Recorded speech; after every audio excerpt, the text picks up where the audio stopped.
Özümə də maraqlıdır ki, necə olacaq. İki hissəyə ayırıram. Əvvəlcə bunu belə tuturam buradan. Bir digərini rezinlə bağlayırıq. Bir rezin. Buradakı saçlarım qısadır. Şam ağacını bəzəyək. Biraz belə səliqəyə salın.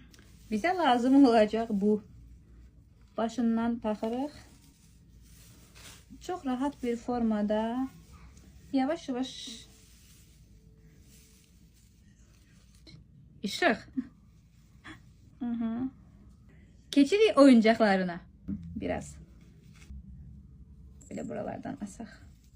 İstəyirəm özümə aid oyuncaqlar da olsun. Onlara hazırlayacağım. Boyalardan belə hazırladım. Hamısı balaca boy məhsullardır. Cımıza taxaq bunlardan. Ən kreativ şam ağacı ola bilər.